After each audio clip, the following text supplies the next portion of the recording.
midweek rolled around and there was no video for me, and here I pop up when you least expect it. You know, I'm not that organized to have a set day like I really wanted to do, but you know, that's just me. Now, I did get some things done this week, so I'm happy to have something to show you. It was Parents' Weekend at Thomas's school, so we had a lot of driving time to get that in. It takes us 7 to 7.5 hours to get there. It depends on the traffic. So I have plenty to show.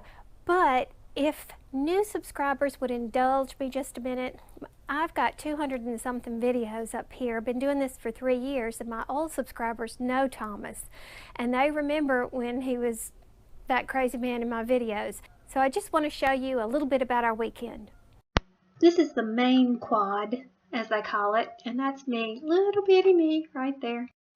See, there I am. This is the dining hall, and you can see these 3 gorgeous giant fireplaces. You can tell by looking at the podium how big they are.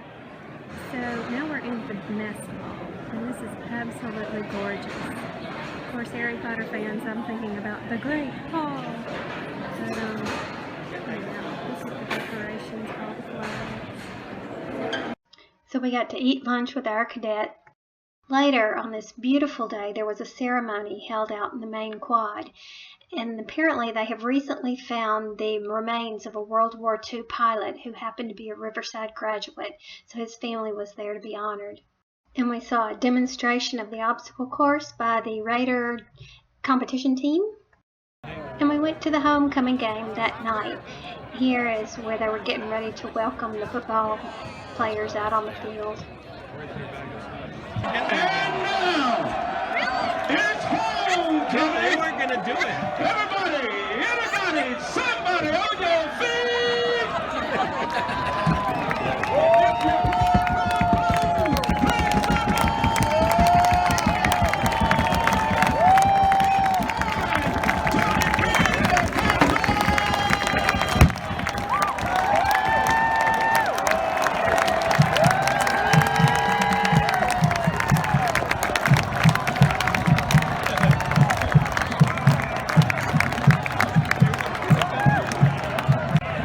And then they all run to the student section.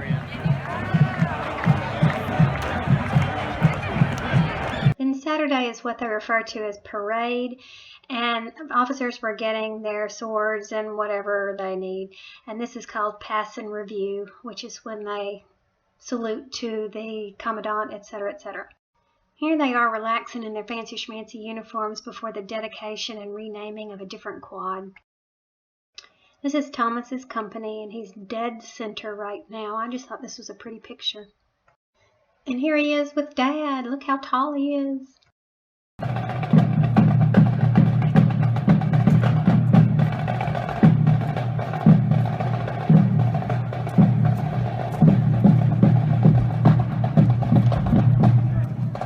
What a change.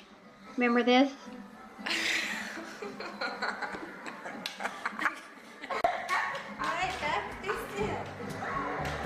Rapunzel, Rapunzel, let down your long hair. Yes, my badass.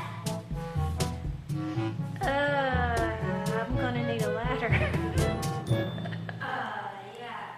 So we're riding in the car on our way home from St. Thomas. I'm working on this hat, and I wanted to show you my car setup.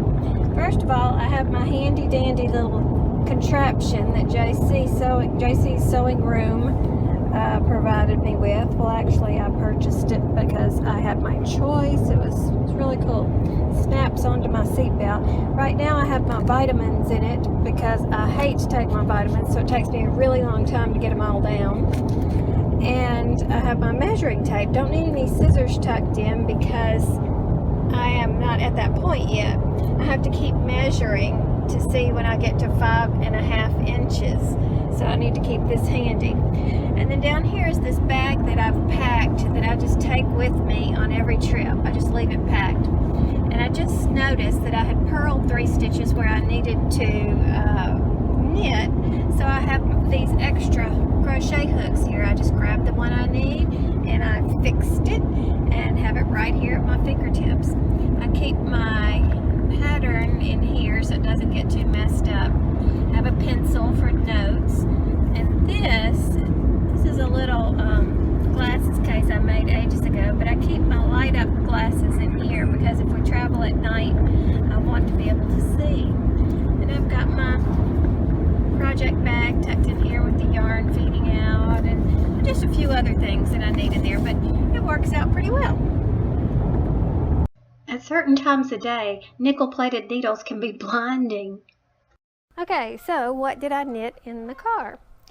Well, first of all, I am so excited to tell you that I have not mastered, but accomplished magic loop, and so I can make baby hats, and I've got several babies coming into my life pretty soon here, so I was really happy to be able to make newborn sizes without having to use those tiny 9-inch needles, which I do like. It's just that it's nice to be able to have this skill.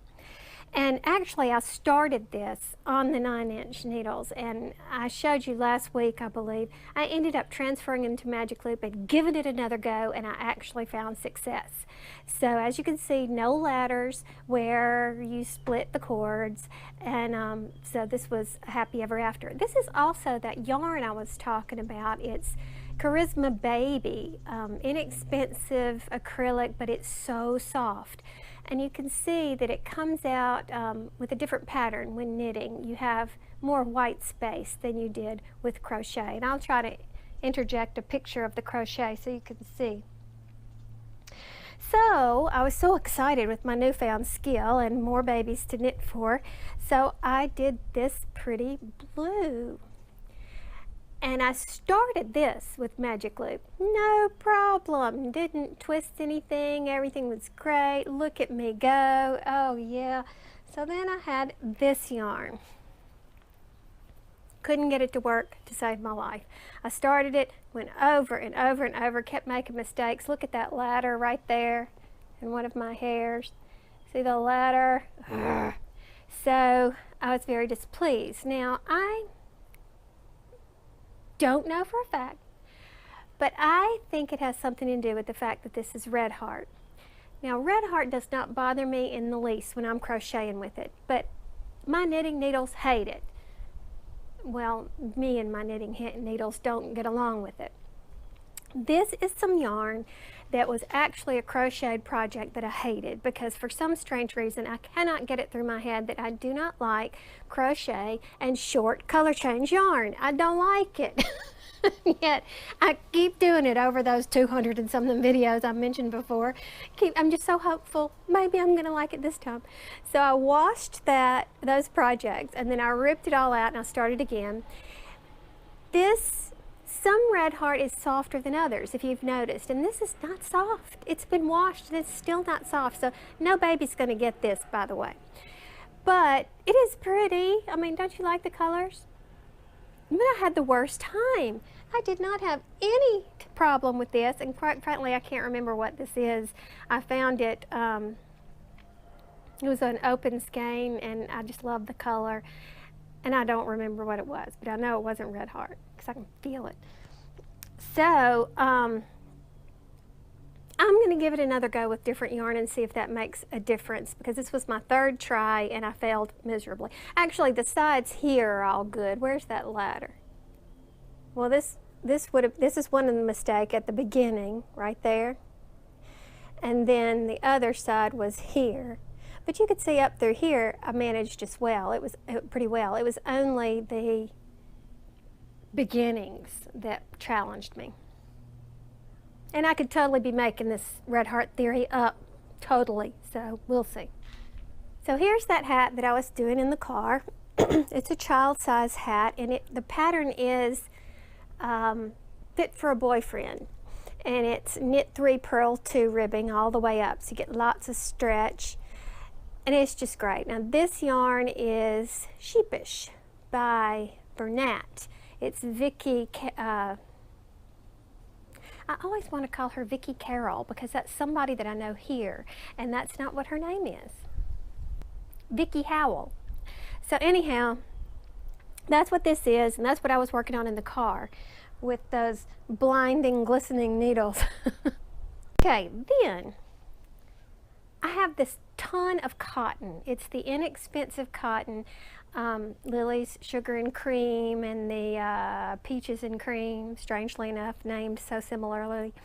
And I wanted to do that Crochet for Cancer book basket weave had in a cotton. That was just stuck in my head. And I pulled out that cotton and I did this, and I totally messed it up because I needed to do one more row. So then I had to go back and add some so it would be long enough. But it doesn't matter because I don't like it. I don't like this cotton for wearing. This cotton is good for kitchen stuff. But I made a top out of this this cotton. It was kind of a window pane looking thing.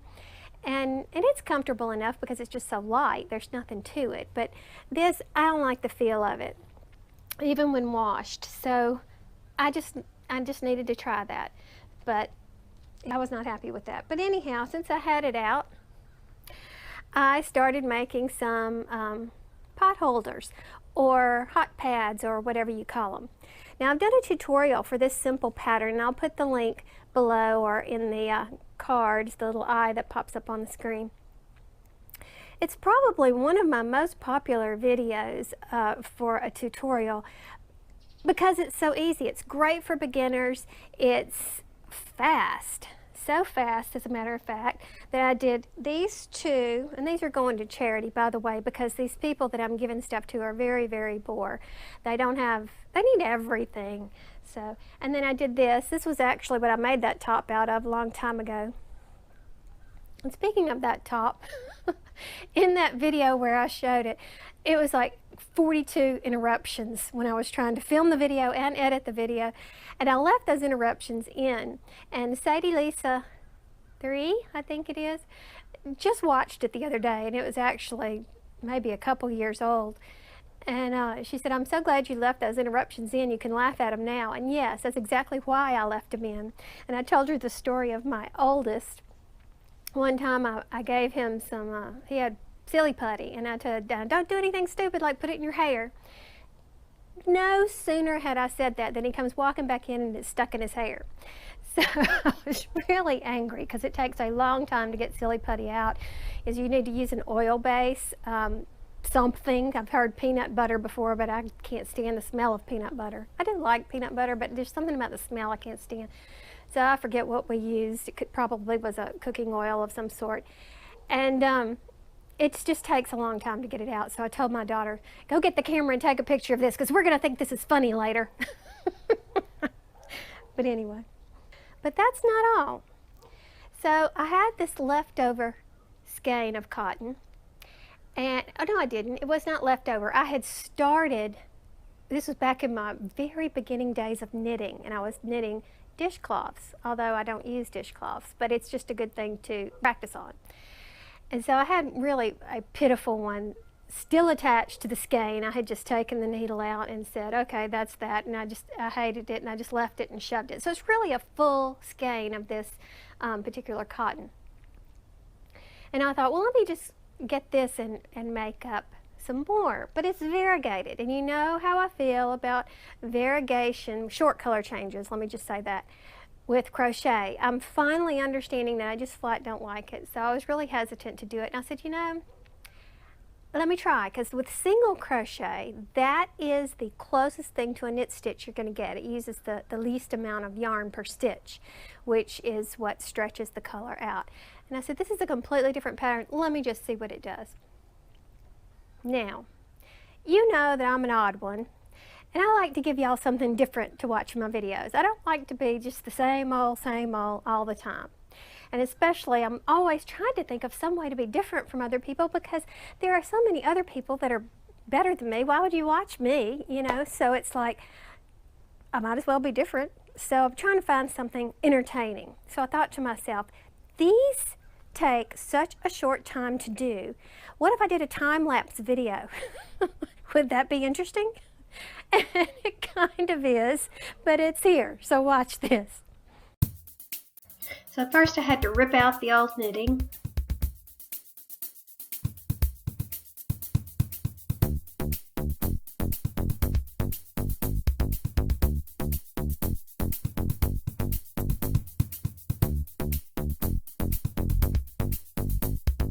And soon I'm going to remember that I left some tea steeping in the kitchen.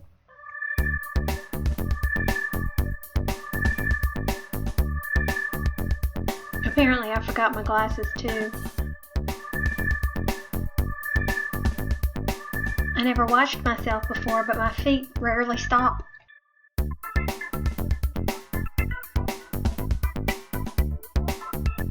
I don't know if you can tell, but we're watching Erin and Terry do their yarn haul on the TV right now.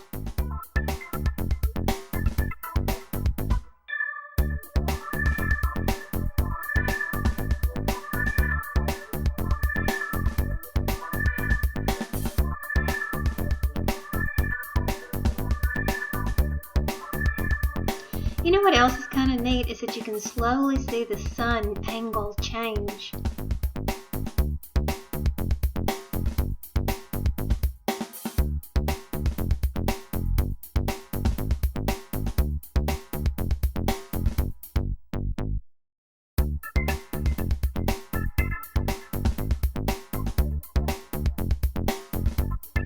I stopped it here so you could see the progress so far.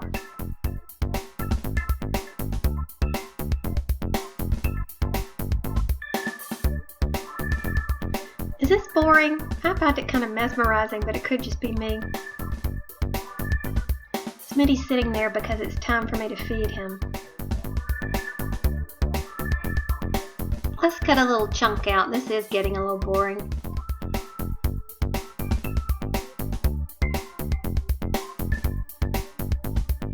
Progress check, and the battery's about to die. And here it is from the other side. Right here, the battery died, and I took this time to go feed the cats and get some dinner started, and then I came back to it.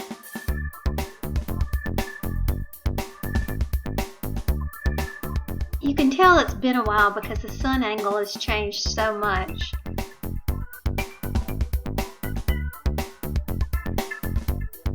Okay, let's skip ahead again. Another progress check, coming along.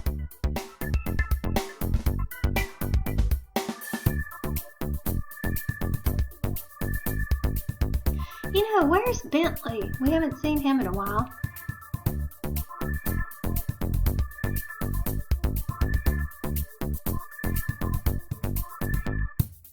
That's the last of the crocheting, and I just need to sew it up.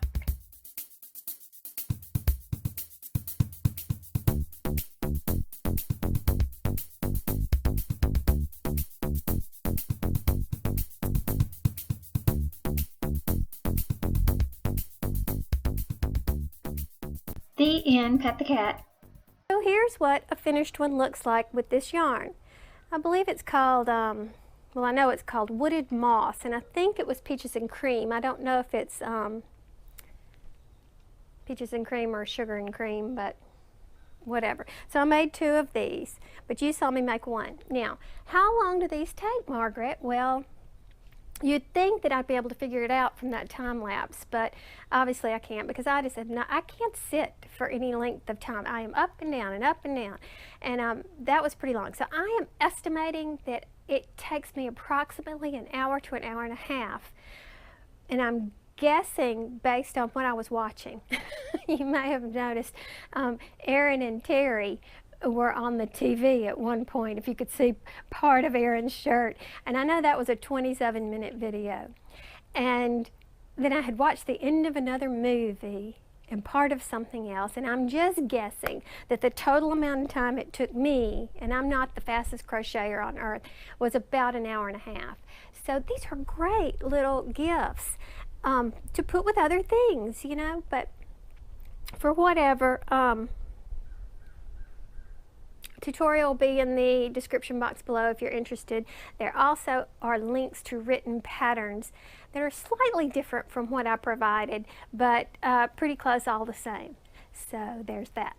And then I have this. I've pulled the Harry Potter Weasley sweater back out that I'm doing for my daughter, for her to wear in her pajamas, for those of you who have missed that, so it doesn't have to be perfect. And I got stalled. I breezed through the front and back, but I got stalled on the sleeve. And so I figured that out finally. So here I have a sleeve going along. you decrease 1 row every 4 rows, and so I have this little notebook beside me where I've written everything out so I cannot get confused. And yeah, so far so good. This is going pretty well. So I'm really enjoying working on this sweater, and I think the reason why is because it doesn't have to be perfect. It's going to be something she's going to slouch around in, and the pressure's off. So, and I love this yarn. This is that Heartland, Lion Brand Heartland, and I'm telling you, I'm discovering some real winter acrylics lately, and that's one that I like a lot. And this Loops and Thread Charisma Baby, I really like a lot. As a matter of fact, I wrote a review on their site, Michael's site, and said more colors, because all there is about 5, and they're all baby colors. And you know, grown-ups like soft things too, so maybe they'll expand that line. I hope so. So that's all for me this week. I'm still on the lookout for new and different videos. I've got May Olson. She's sending me a few every time she discovers some. So if you've got any that you want to suggest to me, send them on. I'm looking for things that are a little bit on the shorter side, maybe 30 minutes or so, and got to be happy, positive people. I really like that. And yeah, just somebody that's, you know, new and different. We can't have too many yarn videos out there.